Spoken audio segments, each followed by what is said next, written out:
परसाई जी की जयंती के अवसर पर रायपुर सड्डू स्थित जनमंच में Chhattisgarh film and visual art society द्वारा आयोजित कार्यक्रम में महेश्वर ध्रुव ने तिवारी जी की आत्मकथा का नाट्य पाठ किया, जिसका निर्देशन श्रीमती रचना मिश्रा द्वारा किया गया। आइए सुनते हैं। तिवारी जी बहुत अच्छे आदमी थे। उनका पुत्र अविनाश वो भी अच्छा युवक है। वह लखनऊ में इंजीनियरिंग कर रहा है। तिवारी जी अविनाश की शादी कराना चाहते थे। वो टेंडर पे टेंडर लेते जाते और कोई आता तो कहते लखनऊ से मिश्रा जी ने 30,000 कहा है। ग्वालियर के मिश्रा जी 35,000 देने को तैयार है। कानपुर में पांडे जी ने 45,000 कहा है। आप अपना बता दीजिए, मैं नोट कर लेता हूं। जैसा भी निर्णय हो आपको सूचित कर दिया जाएगा। वह आदमी कहता है, तिवारी जी 40-45,000 तो आईएएस के लगते हैं। आपके चिरंजीव तो इंजीनियर हैं। तिवारी जी कहते हैं, अरे आईएएस का अब तो 1 लाख हो गया है। तुम्हें अब नया रेट भी नहीं मालूम। कुछ दिन बाद लखनऊ में एक पांडे जी मामूली हैसियत के आदमी थे। अविनाश का उनके घर में आना जाना होता था। उनकी लड़की थी रजनी। अविनाश को वो बहुत पसंद थी। अविनाश की माँ एक शादी में लखनऊ गई थी, तब उससे देखा था। उसके घर भी गई थी। लड़की उन्हें बहुत पसंद आई। तिवारी ने तिवारी जी से कहा, अपने अविनाश के लिए वह लड़की बहुत अच्छी रहेगी। तिवारी जी ने कहा, तो कब आ रहे हैं पांडे जी बात कर।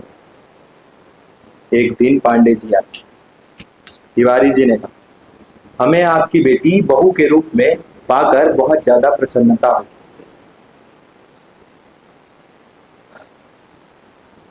लड़के की भी यही इच्छा है, पर परंपरा तो परंपरा है।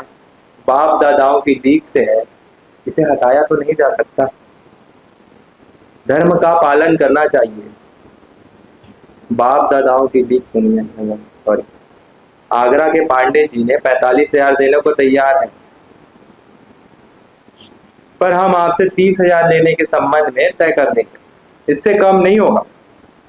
लड़की के पिता ने अपनी असहमता बताई, प्रार्थना की कुछ कम करे, पर तिवारी जी धर्म के मार्ग से नहीं हटे। आखिर पांडे जी यह कहकर चले गए, मैं 15 दिनों बाद आपको जवाब दूंगा। 15-20 दिन बाद पांडे जी तो नहीं आए।